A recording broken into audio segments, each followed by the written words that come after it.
bandiraɓe musidɓe moƴƴuɓe tedduɓe ɓiɓɓe fulɓe miijorde fulɓe noddi ko yo fulɓe jiitodir yo pelle fulɓe jokkodirtono plaagu tintinago kullu nafsin dha'iqatul maut thumma ilayna turja'un walladhina amanu wa 'amilus salihati lanubawwi'annahum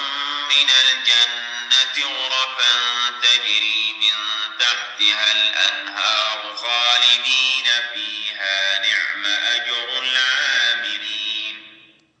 Sadaqallahu al-'azim. Assalamu alaikum wa rahmatullahi ta'ala wa barakatuh. Bandiraɓe julɓe ha temti e bandiraɓe men Pulaar Speaking wonɓe e nder leydi he ha caggal leydi o ko musidɗo moon Cheikh Oumar Dia ɗo e New York. Sikki ala en kaldi e El Hadji Mounir mo ganduɗa kañum jogui social Pulaar Speaking o habri en wonde goski Mouhamadou Bocar Ba mawɗo délégué ji cankinoɗo ñande aljuma goho nduɗo lewru goski ki inchallah rabbi ma wayno alarba hande jeegom nduɗo lewru sanga 8h45 PM heure New York faade Maroc ki yetto Maroc ñande alhamisa sanga 8h50 heure Maroc ki hirndita Maroc ñande alhamisa nde sanga 11h45 ki yetto Nouakchott 1h45 AM jamma alhamisa o inchallah rabbi ina jogori jaɓɓanade en goski ki noon hono kaw Abou Ba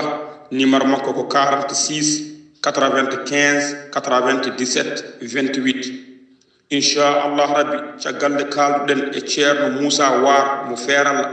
o habri wonde so tawi goski ki ari ɗon inchallah rabbi ma won ɗon ha ñande kihiide aljuma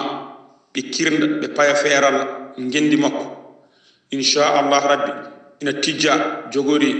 wirnede ko ñande aset sanga 10h omo habra ɗum dendagal bandiraɓe julɓe ñande aset sanga 10h subaka ko nden ceerno Mouhamadou Bocar mawɗo délégué ji jogori wirnede e gendi mum Feralla ɗum noon président section New York Ousmane Ba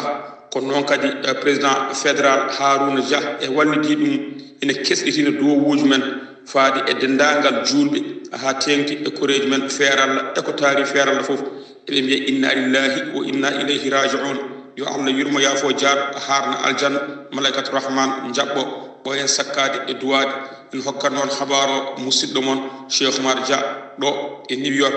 eɗen mbiya yo Allah wanmo to wanno min alladhina la khawfun alayhim wa la hum yahzanun amin ya rabbal alamin. Allahumma amin Allahumma amin. miijorde fulɓe e gardogol Penda Dia neldi pulaagu duwaw e dendagal Feralla e ko taari ɗum e ko takki ɗum